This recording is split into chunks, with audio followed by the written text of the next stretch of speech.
Education is everything. We hear that phrase a lot, but there's something even more important to us here at Duolingo, and that is education access is everything. Welcome to Duocon 2025.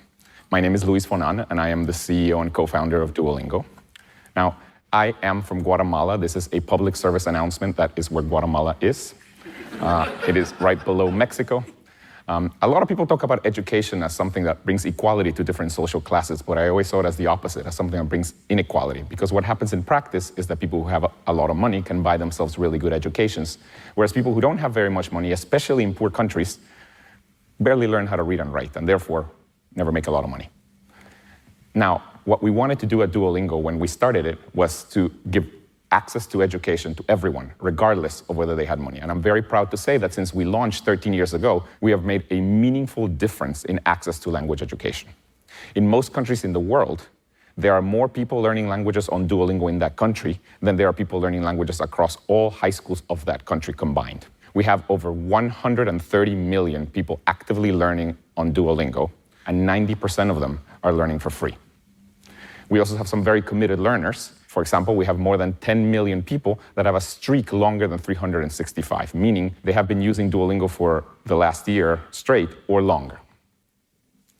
Now, Duolingo is used in every single country in the world. This is a map of the most commonly learned language in each country. As you can tell, the most commonly learned language in most countries is English. And that is because English can truly transform lives. In most countries in the world, knowledge of English can significantly increase your income potential. And it's direct. See, if you were, for example, a waiter and you learn English, you can be a waiter at a hotel and make more money. In the United States, of course, the most commonly learned language is Spanish, and that is because of the proximity to Latin America and also the large Hispanic population in the United States. Now, this is the most commonly learned language in every country. It's also interesting to see the second most commonly learned language in every country. What do you guys think is the second most commonly learned language in the United States? French. Portuguese. English. It's not French.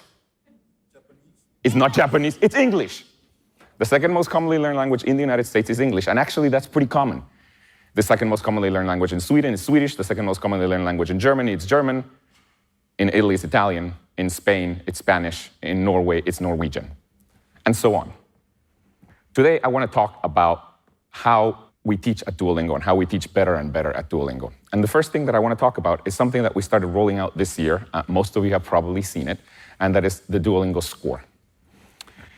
If you see on your home screen, right next to the flag that signifies your language, there should be a number between 0 and 160 that is your Duolingo score. So for example, my Duolingo score in French is a 40 out of 160, and that tells you exactly how well I know the language. You use this score instead of saying something like, I took 4 years of French in high school, or I am an intermediate French speaker, or my Duolingo streak is 600. None of these things actually tell you how well you know the language. Now you can say, I have a Duolingo score in French of 40.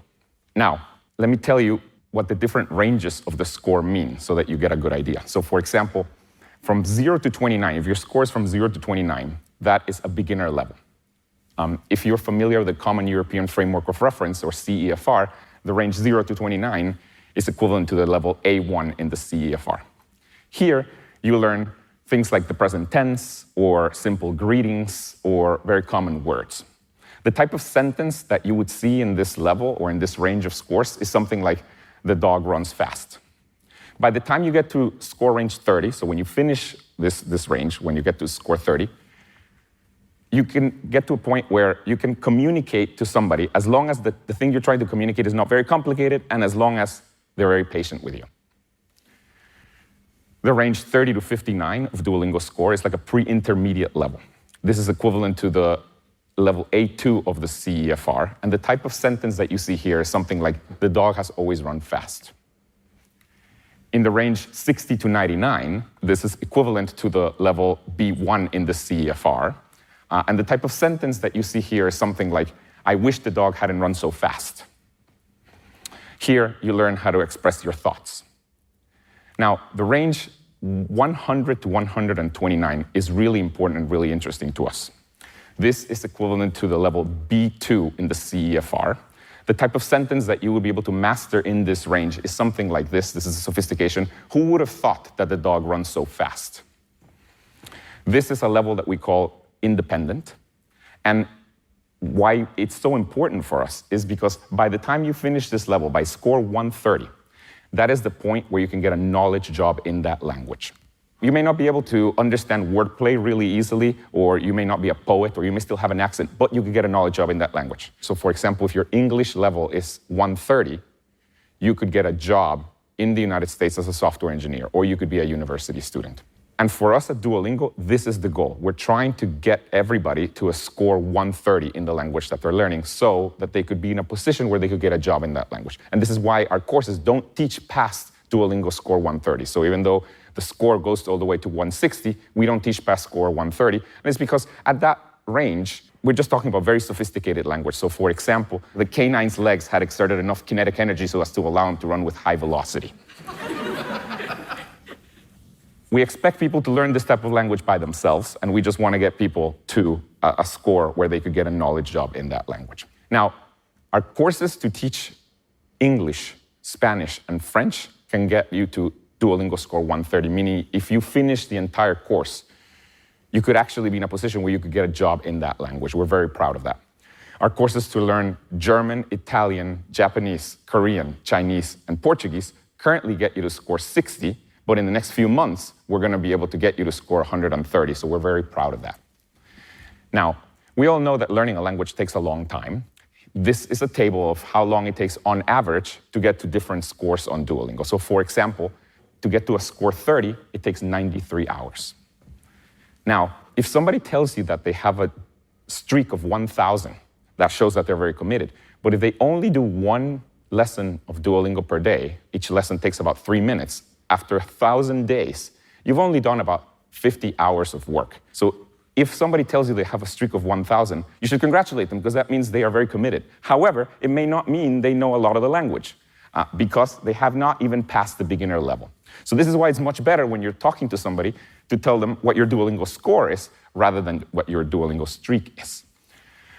To get to a score 60, you need 192 hours.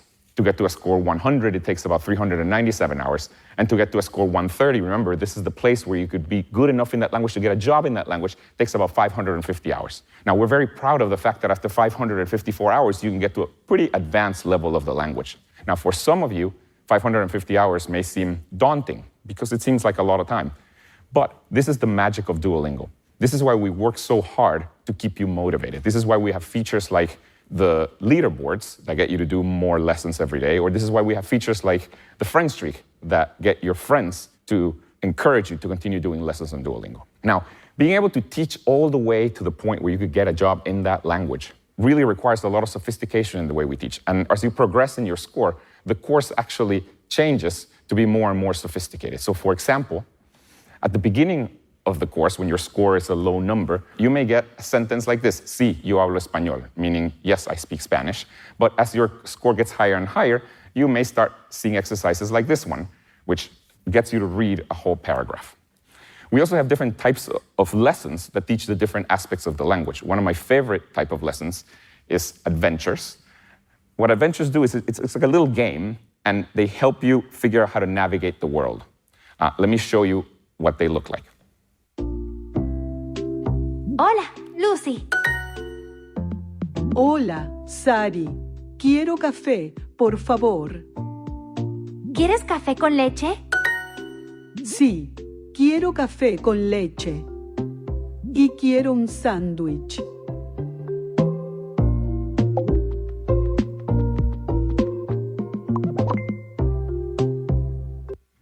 So these are super fun. But the type of thing that they teach you is just pretty elementary, like the difference between left and right. This is why adventures are only in score ranges 0 to 29. Another really awesome lesson type that we have is this thing called Duo Radio. Here you learn how to listen in the language. Let me play you a part of an episode of Duo Radio. Today's caller sent in a picture of a pen. Could this be a pen used for signing historic documents? Caller, tell me about the pen. Hola, me llamo Luis. Este es mi bolígrafo. Yo uso el bolígrafo en la escuela. Yo uso el bolígrafo en la escuela. So for the early score ranges, these episodes are bilingual. So if you're a native English speaker learning Spanish, you'll see a lot of English and a little bit of Spanish because that's all you can handle. But as you get to higher and higher score levels, the episodes are going to be only in the language that you're learning, and they're going to have more complicated subjects. Another lesson type that I really like is stories. Here you practice reading. And again, stories evolve as you increase your score. So in early score ranges, the stories are pretty simple. They're probably just a story of two people bumping into each other. But as you get to higher and higher score levels, these stories get more and more sophisticated. So it may be a story about a love triangle, for example. Now, we're very proud that when you put all of this together, it really works.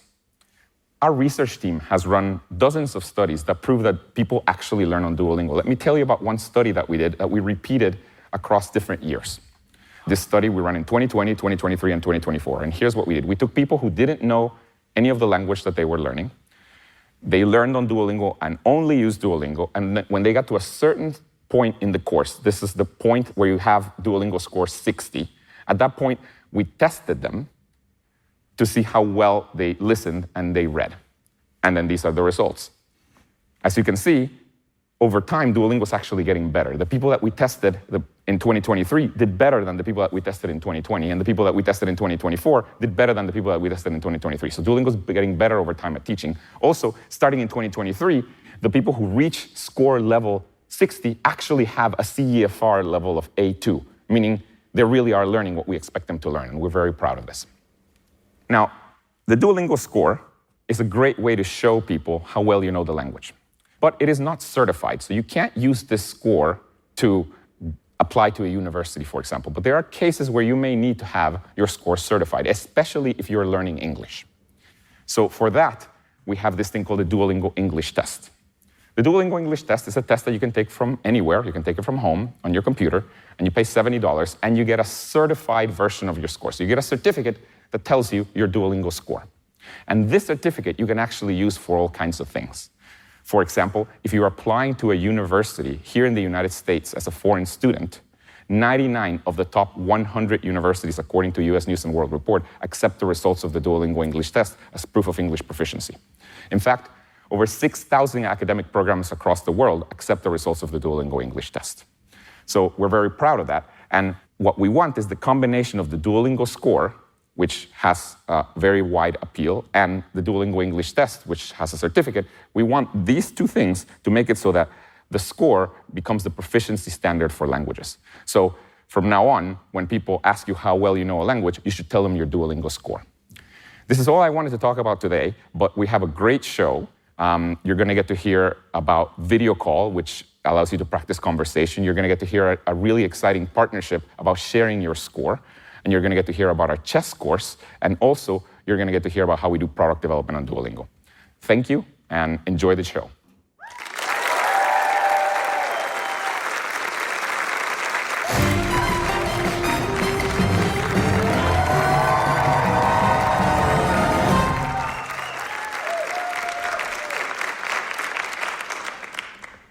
Thanks for getting us started, Luis.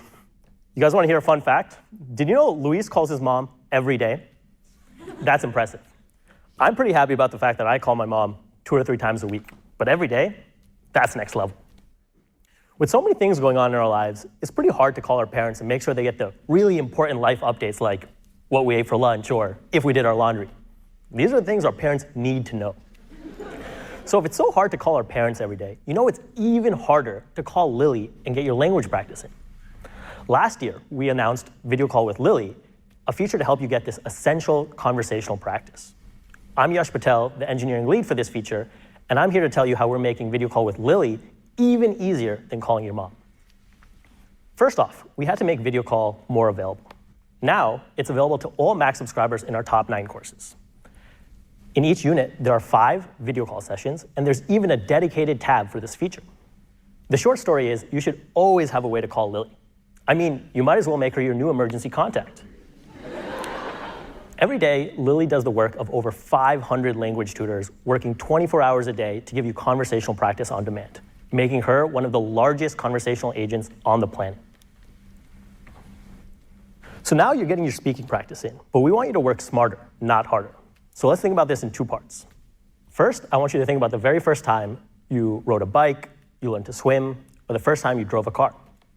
Think about the very first time you learned anything big for you. People in the chat, was it the first time you learned to throw a curveball? Was it the first time you learned to sew? Take a moment and get that memory in your head right now. Okay, now put your hands up. I want to ask you a question. With your fingers, show me how many support pillars were in place when you learned this memory. For me, learning how to swim, my dad was there in the deep end. My siblings were going through the same experience with me. And my dad also had a pool noodle in case I got scared. What about for you? Did you watch a YouTube video? Did you have instructions? Was there a friend there to help you?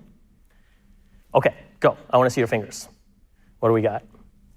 Okay, I see like a 1 over there, so someone just got tossed into the deep end, but on average, 1 hand up, so like 3 or 4 for most people. That makes sense. Okay, cool, hands down. Learning anything can be daunting. It's new, it takes time, it's a change to our regular patterns. And as you just shared, it requires support. So with our language practice, making that jump to becoming conversational with Lily, it can be just as daunting. So that's why our team is working on adding support pillars to help you make that jump. Here are a few of the things that we've been working on.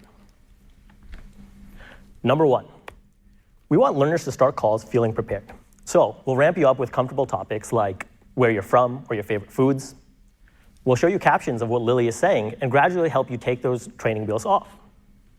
Number 2, during the call, Lily will help you recover from breakdowns in speech and help you correct your mistakes in the moment. Lastly, after a call, we've added a way for you to review conversations and receive feedback. There's a lot more in store because we're always looking at that jump and looking at the ways that we can help you have the right support pillars to feel comfortable tackling real-life conversations. So earlier, I said we want you to work smarter and not harder. But that's not true. We don't want you to feel like you're working at all. To do this, we're doing what Duolingo does best, personalizing and gamifying. First off, with personalization. If the conversations are too hard, Lily will make them easier. If they're flowing, Lily will keep them going. In between sessions, she'll remember things about you and follow up on the topics that you care the most about. Then, there's a lot more that we could do to make video call feel like a game. There are unique topics, matching backgrounds, and on each turn, Lily will visibly react to what you have to say. Whether she's encouraging you to keep going or just utterly bored with what you have to say, Lily should feel alive. The team is having so much fun working on video call to make speaking practice more available, more effective, and more fun for everyone. And before I walk off the stage, I have to remind you, don't forget to call Lily or your parents. They all miss you.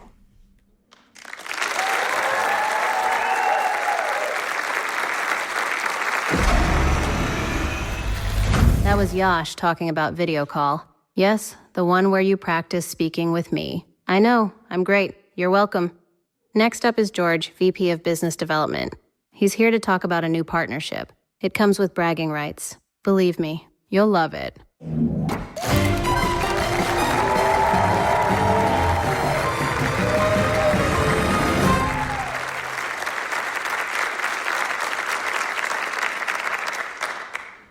I'd like to run a small experiment.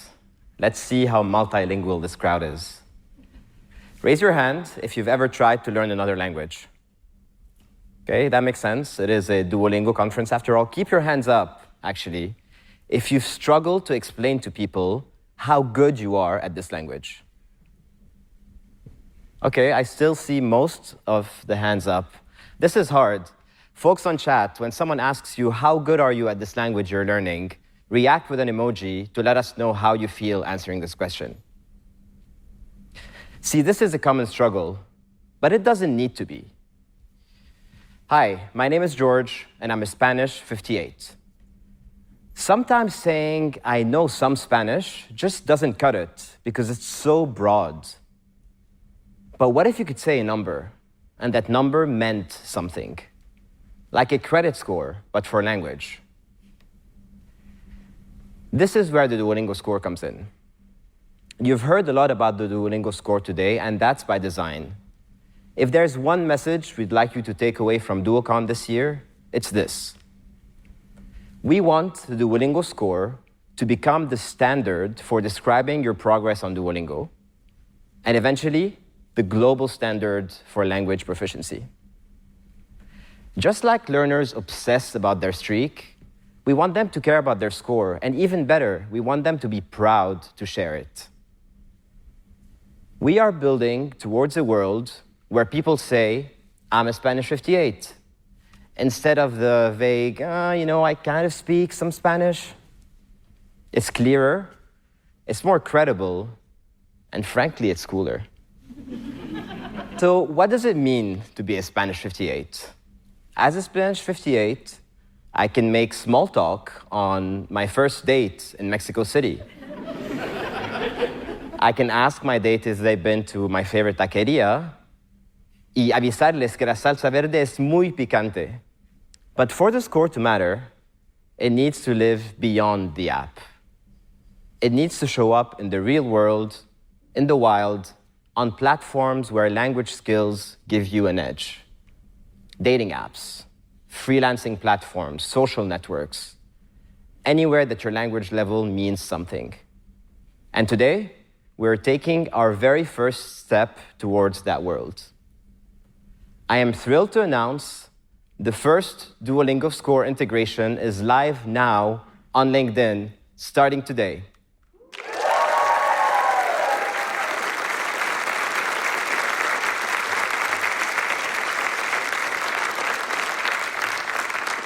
As of right now, you can connect your Duolingo and LinkedIn accounts and proudly showcase your score on the world's largest professional network.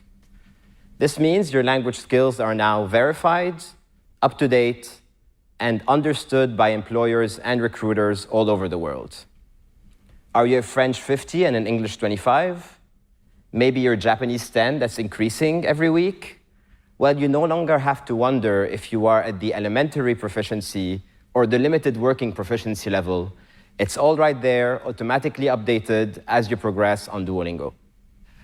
We are so excited to partner with LinkedIn to make language learning more visible, more credible, and valuable on member profiles all over the world. Let's see what this looks like in action. Should we do this? All right. I'm going to open my Duolingo app, and I can see here I've increased my Spanish score. I am prompted to add my Spanish score to my LinkedIn profile. I am definitely going to do this. Add to LinkedIn, signing in. I'm giving LinkedIn permission to access my score from Duolingo, and here is my score now on my LinkedIn profile. Right here, under languages, you can see my Duolingo score 58 of Spanish showing up for the whole world to see. How cool is this?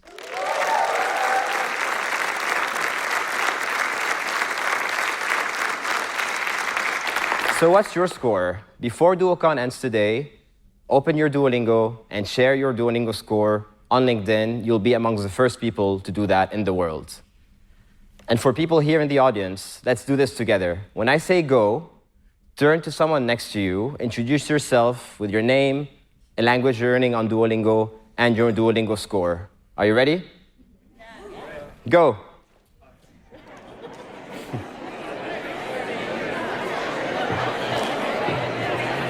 All right, everyone. I'm George. I'm a Spanish 58. Thank you very much.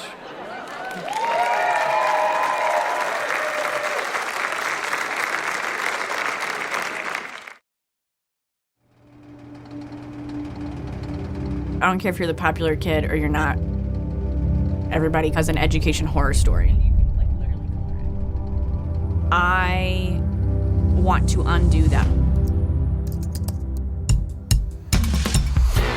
When I enrolled in my PhD program, I was Duolingoing just an unreal amount. I loved it because it gave me a confidence that I didn't have before.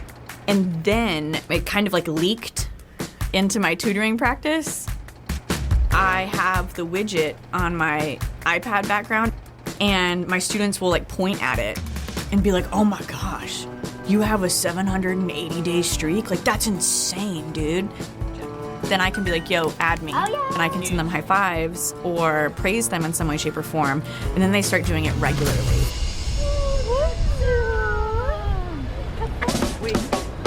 I have a friend who I speak French with.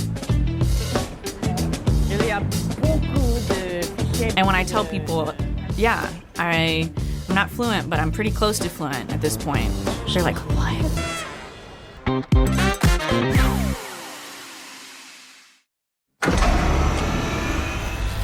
Next, we have Natalia, Director of Product. She'll explain how we test new features. Spoiler, we test them on you. If you didn't know that, surprise, and thanks for your service. Am I on the right path? Am I still on track? Should I have chosen differently? Wouldn't it be nice to have a little crystal ball to help you clear through that mystery? Something that says, "Psst, it's that way." Here at Duolingo, we don't leave decisions to uncertainty. My name is Natalia Casillejo, and let me reveal to you our crystal ball. Every day, millions of learners open slightly different versions of the Duolingo app. The Duolingo app that you can see on your phone right now is slightly different from the ones that your friends or family may be using. And these variations are no accident. They're controlled experiments, or A/B tests, that keep the app getting better and better over time. But what exactly is A/B testing? And why is it so important for our work here at Duolingo? If this was a real classroom, the teacher could simply look around and get a sense of how things were going, noticing who's engaged, who's maybe falling asleep a little bit, who's a little bit confused, or even who may be reading Pride and Prejudice behind her grammar textbook like I was caught doing one time. Because teachers in real life get immediate feedback about how their lesson is landing, whether students are lit up with curiosity or quietly slipping away, it shows. But on Duolingo, we don't get that same level of immediate feedback, and so we need to do things a little bit differently. And so we rely on data-driven experimentation instead. With A/B testing, we split learners into 2 large random groups. And each group gets a slightly different version of the Duolingo app. Then we observe how each group reacts to each change before deciding whether we should launch it to all learners. Take our radio lessons, for example. These are bite-sized listening lessons sprinkled on your path. In our A/B test, we split learners into 2 large groups, and one group got access to these lessons in their path, and the other group got just the regular Duolingo path, but without the radio lessons. We ran this experiment for a few weeks, and then we looked at some metrics. Whenever we run an A/B test, there's a few metrics that we look at, such as how many minutes are people spending on Duolingo learning? Or how many answers are they getting correct? And how likely are they to return to the app the next day to extend their streak? Even a tiny small increase in some of these metrics can translate to millions of minutes spent learning on the app each day. And in the case of radio, we saw that people who had access to it were way more likely to extend their streak and also improve their listening skills. And so we were confident in our decision to launch radio to all of our learners. But we don't always get it right. Remember that early version of chatbots from 2017? We were so passionate about this feature that would allow learners for the first time to practice realistic conversations on Duolingo. Have you ever gotten really excited about something? Maybe it's an idea that you just had, or someone you just met, or like for me, a book that you just can't seem to put down. Well, at Duolingo, we're human too, and sometimes we get a little bit carried away with our excitement. That chatbot feature, we were so confident it was going to be so good for learning and make the experience so much more fun for you. But we were wrong. Thankfully, we honored our A/B testing methodology, and it was you who said, you know what? This actually does not work for me. You didn't need to tell us directly. Your lack of usage told the story. And it was you who cleared away the uncertainty and showed us the right path, which makes you our crystal ball. Here are two other examples of A/B testing. First, the new energy system. Hearts evolved to today's energy system after dozens of experiments where we stopped punishing learners for their mistakes. And we saw that this new energy system drove engagement and time spent learning up. And now you're going to help me with this next example. Take a look at the screen. You're going to see two different versions of a practice reminder. Number one has a sense of urgency. You need to do your lesson now or you're gonna break your streak. And number two, you're gonna see Lily being her usual sarcastic self, reminding you to do your lesson. Either way, she probably does not care. Okay, now show me your hands.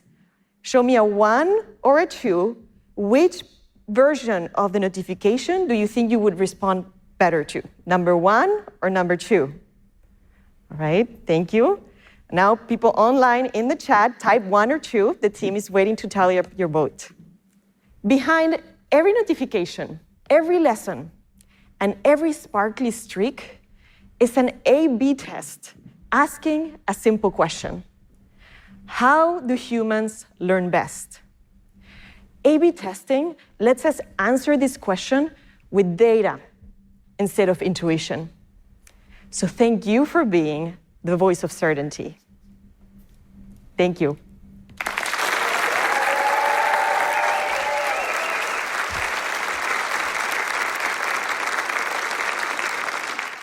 Do you have problems? Specifically math problems? Do numbers confuse you? Do simple tasks like calculating a tip make you physically, emotionally, and spiritually unwell? You are not alone. But now there's a cure. Try Duolingo Math, a safe, effective treatment for when the math isn't mathing. Plus, enjoy exciting games and puzzles that keep your brain sharp. It's surprisingly fun, and honestly, kind of addicting. But in a good way. Start learning math on Duolingo. It's free, unlike prescription meds. Side effects may include twitchy eyelids, unexplained forehead tension, feeling like your clothes are too loud, unexpected hair loss, an aversion to shellfish, the constant need to romanticize your life, rapid blinking during emotional moments, and heavy sweating in places you didn't know could sweat. Also, diarrhea. You'll be fine, probably.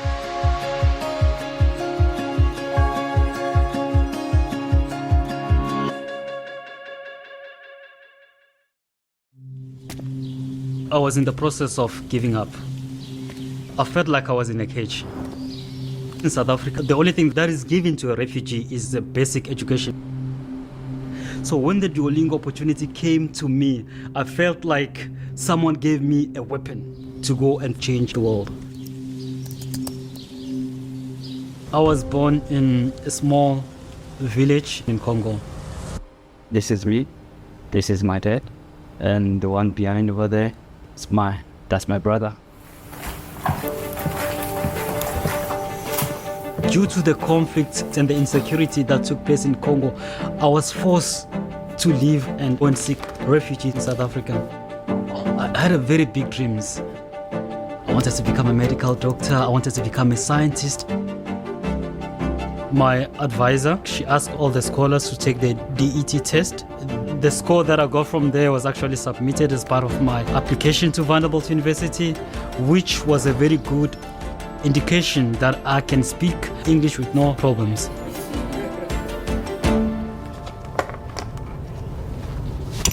A little bit higher. There you go. I do have siblings who have graduated from high school, but I'm the first one to be in college. Being at Vanderbilt University, it's a very big achievement for me. The first day that I arrived at the common and I saw different flags hanging up there. And then I saw my Congolese flag as well hanging up there. I was so proud of myself. I was the reason why that flag was actually hanging up there. I felt like there were new wings that developed for me. I felt like I belonged. I can do whatever I want to do. I can apply for any opportunity I want to do. I can try something new on campus. Right now, only the sky's limit.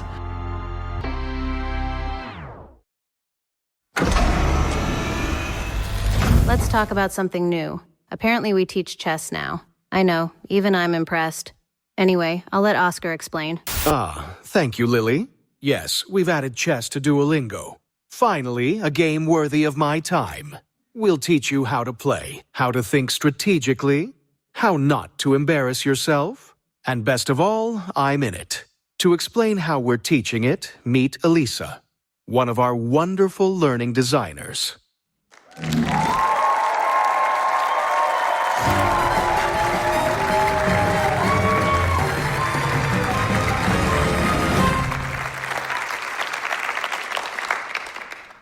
My pieces were trapped.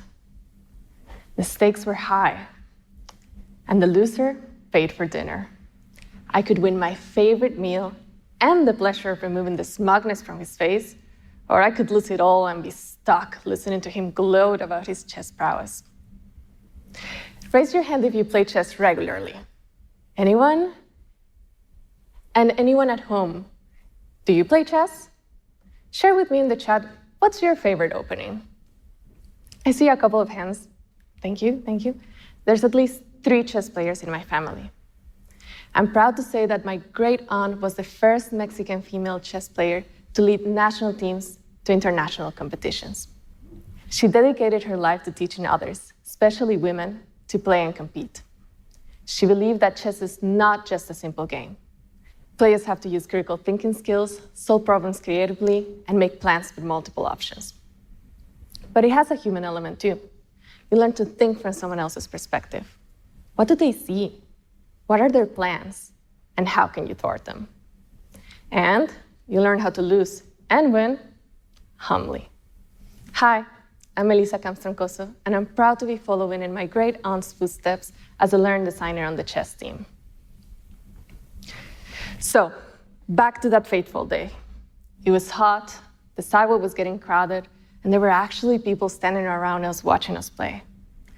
I felt nervous. These were strangers watching us. Were they judging my moves? Were they trying to figure out my strategy? Were they rooting for me or for him? Were they confused? Or were they just intrigued by the game? When I asked you a moment ago if you play chess, only a few of us raised our hands. And I imagine the same for folks online. But chess has been around for over 1,000 years, and yet it still has a reputation for being too tough to learn or too complicated, and that can feel intimidating. Many beginners always say the same exact thing to me. I don't know what piece to move next. So we wanted to change that and make it available and accessible for everyone. We launched chess on iOS in English at the beginning of May, and in just 25 days, over 1 million learners joined the course, which told us not only that chess is for everyone, but that chess is for you. So get your mustache ready and meet Oscar. You're a slightly pretentious, but very passionate tutor. If Oscar was with me that day, he would have given me instructions, explained my moves, explained my opponent's moves, and probably add some of the color commentary that folks on the sidewalk would have chuckled at. Now, I know you're eager to know, did I win or not? But that's the fun of chess, building up your strategy, adapting as you go, working up to the checkmate. And this match, it was not a quick one. We were head-to-head in a chess battle. When he attacked, I captured back. And if I lost a piece, I recovered. And this is exactly how we teach you to play chess, through bite-sized battles. First, you start with the fundamentals, the rules, the pieces, how to move. Then, we teach you basic tactics, like how to trap pieces or attack 2 at once. And after that, we teach you more complex attacks and skills, like planning your next moves or visualizing threats. But it's not just play, play, and play again. That's what I'm most proud of. There are 3 components that make our teaching method unique. Number 1, lessons. Based on puzzles, our lessons help learners sharpen their strategic thinking through bite-sized challenges. And just like in the language courses, we break concepts down into small pieces so that learning feels simple, approachable, and fun. Number 2, mini matches.